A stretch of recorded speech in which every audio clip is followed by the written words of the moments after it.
Good morning. I am Rev Jill Washington at St. Bridget's Business Church of Edmonton, and I'm happy that you're going to be joining me this morning. I don't have anybody online right now, but I will.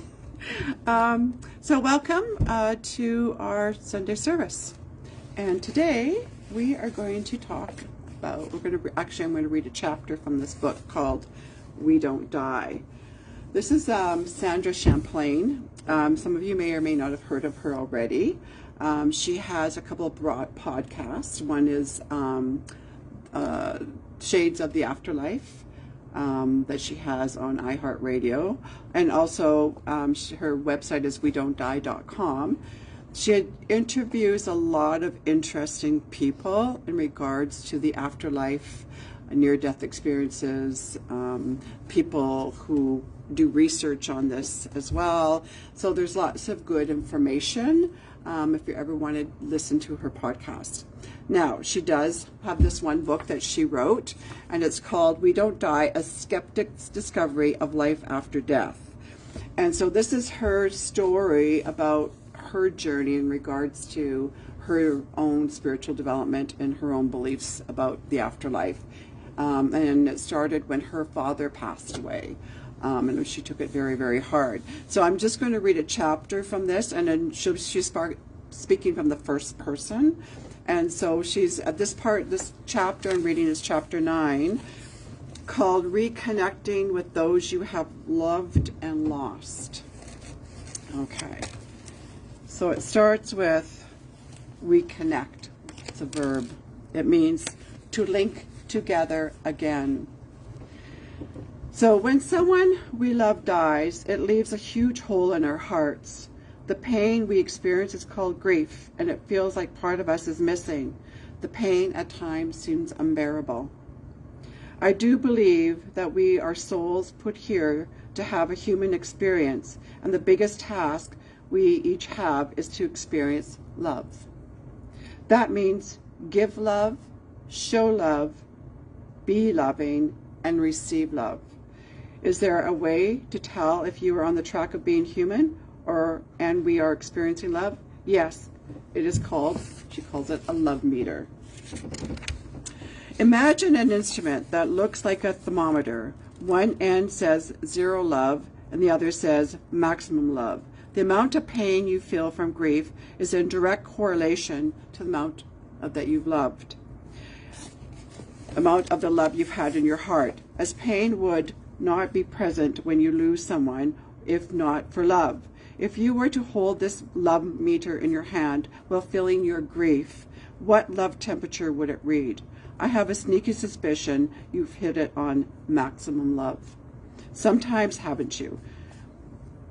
You might feel the love meter pushing beyond maximum feelings, like it will burst. Grief certainly does hurt and feels like something horrible has happened to you. You could choose to look at grief another way, that your soul self is right on track. Part of the reason you are on earth is to love with all of your heart. Feeling intense grief means you have done just that. You should be proud of your capacity to love fully. Not everyone has experienced true love. Relationships and soul growth.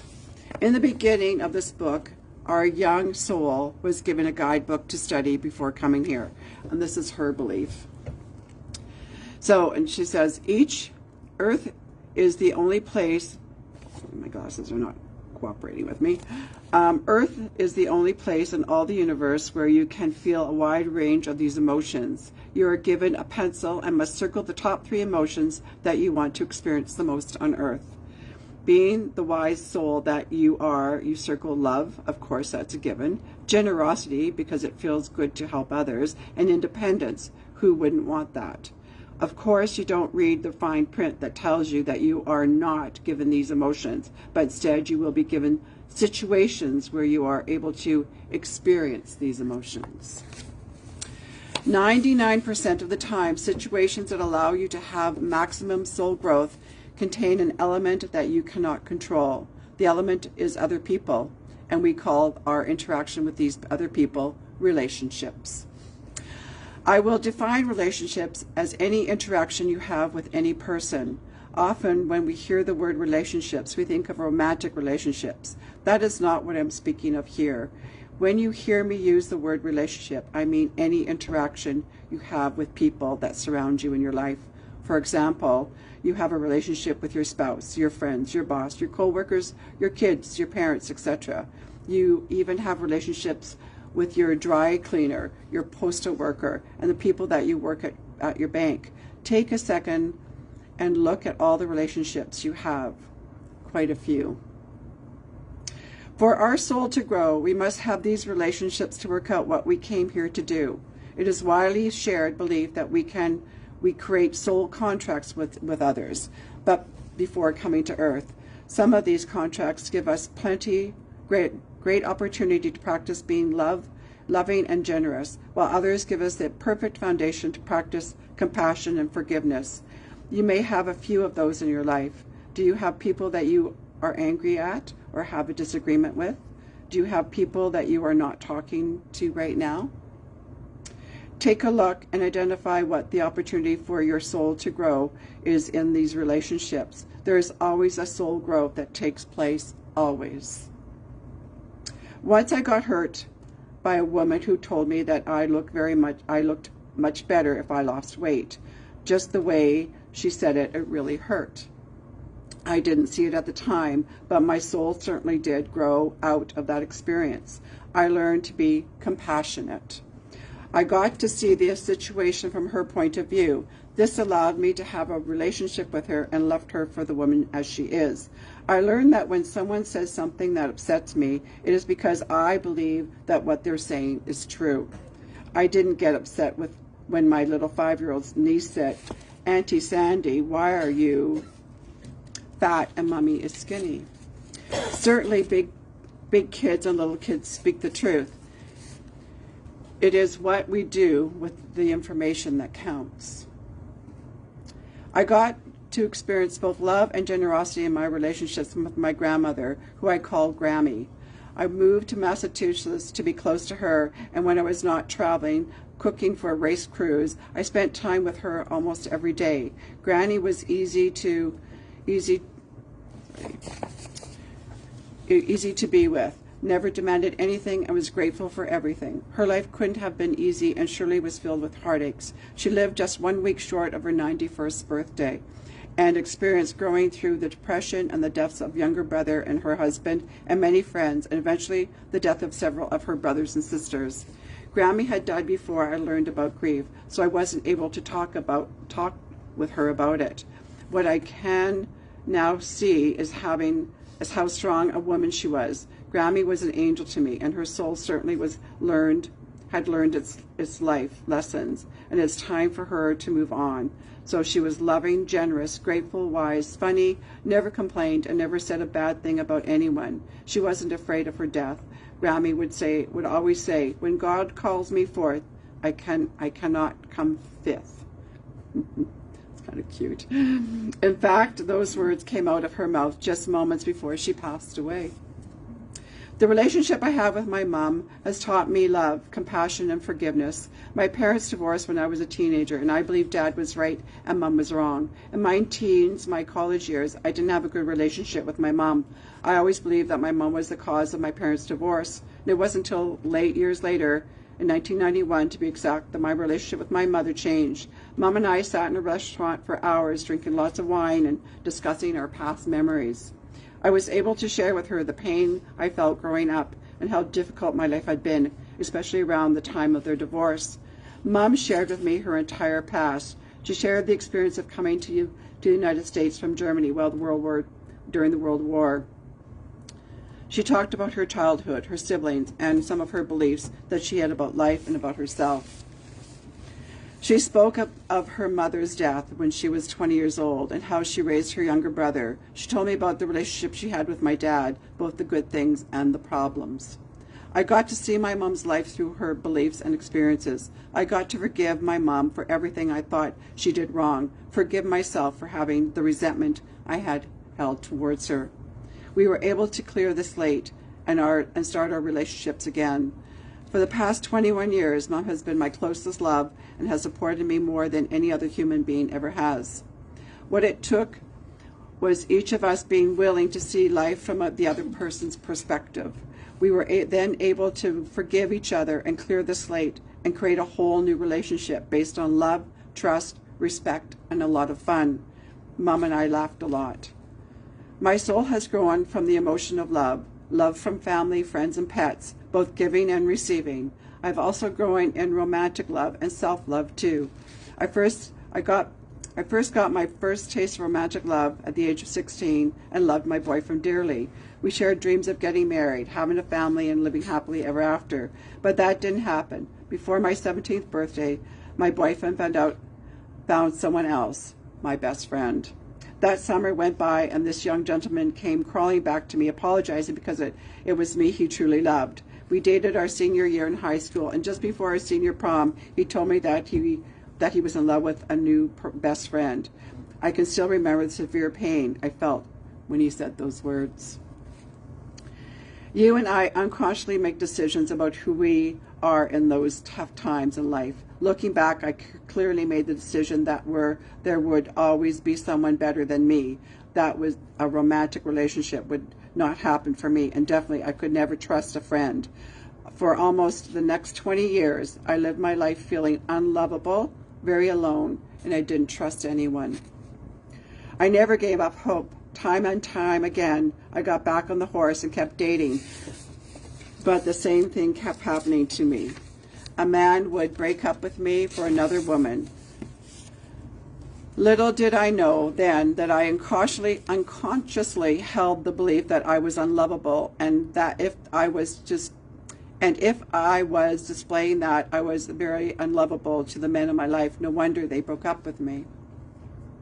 My soul finally became aware that I am lovable, and the way I've learned that was through self-love.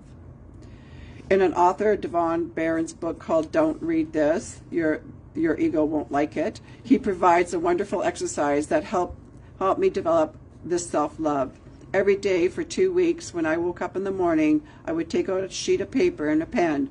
On the first half of the paper, I would write why people love me and all the good qualities that people have told me about myself. And on the second half of the paper, I wrote down all my successes. Looking at these 14 pieces of paper after 2 weeks, there is no way that I would have held together the belief that I am unlovable. What developed in me after that exercise was self-love, not being able to see myself as the loving, generous, playful soul I am. Now being able to see myself as a loving, generous, playful soul I am, one that wants to help other people's dreams come true. After doing Don Barron's exercise, I have had the confidence to write many of the words you now read. Although I had started writing We Don't Die several years ago, the majority of the book was finished after developing the self-love. The grief of losing my dad also gave me the courage to start dating. I realized I had a huge fear of rejection and did not want to experience the pain of breakup again. The pain of grief was so severe that I thought I could have died after the death of my father, but I did not. I realized that if I could live through the pain of losing my dad, I could certainly live through the pain of a romantic ending. I have met some new incredible men because I was willing to be more vulnerable and start dating. The relationship I had with my dad taught me a bunch too. People often ask, what is the thing that you are most proud of? And my answer, since May 11, 2010, is being my dad's side during the last months of his life. My dad was an incredible father. He was a pilot in the U.S. Air Force and went on to become a captain for the American Airlines. He had cancer 30 years ago and miraculously went into remission. He spent his years inspiring cancer and aid patients and anyone who needed to live a good life. He was a generous friend to many and gave so many people hope. Dad became an avid biker rider after his first time with cancer and rode a bicycle across the United States 5 times, raising money for charity. He loved his airplanes, loved being a flight instructor, and loved flying in formation with his buddies. He had a hangar close to his house and loved being in the air. Even in his 70s, Dad still enjoyed bicycling 20 miles a day until his back started giving him problems. His back pain led to finding out that he had cancerous tumors that had broken into his spine. Although it was radiated, Dad suffered with extreme amount of pain. He had a pain pump attached to him and gave him medication regularly. When the pain got too bad, he could press a button for more. It was a tough seeing Dad like this. The man who had so much life and spirit was now regularly in the hospital, spent a short time in hospice, regulating his pain medication, went into 2 nursing homes and back to the hospital. Although he suffered physically, he was his old positive self mentally. I know things got very tough for him, especially towards the end, but he played the game of making the day brighter for every person who walked into the hospital room.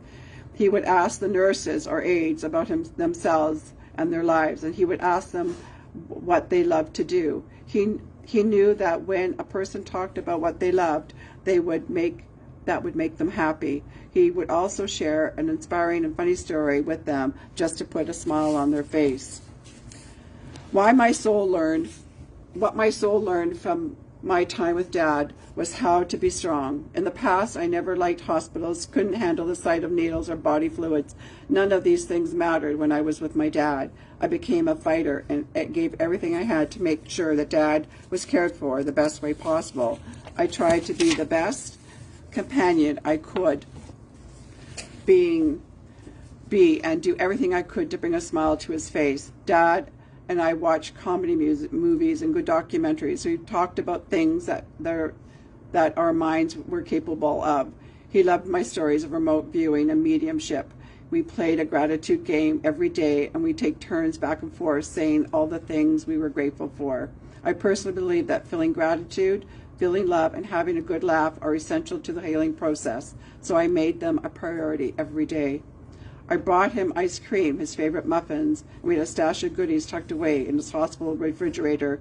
I felt like a cruise director, making sure my passenger had the best trip possible. I am extremely proud of myself for that, and I didn't know that I could be strong for a person.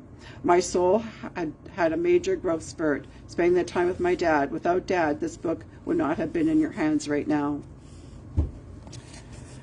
She goes on and talks about relationships and how important and how they impact our lives. I'm going to read this part here about forgiveness. She talks about, now seems to be the perfect time to bring up forgiveness. I used to believe that when we spoke about forgiveness, we were saying that what the person did was acceptable or okay. Oh, I was mad when someone said, just forgive them, because I didn't believe people should be forgiven, especially for violent, cruel, or illegal acts. What forgiveness means is to stop being resentful towards someone.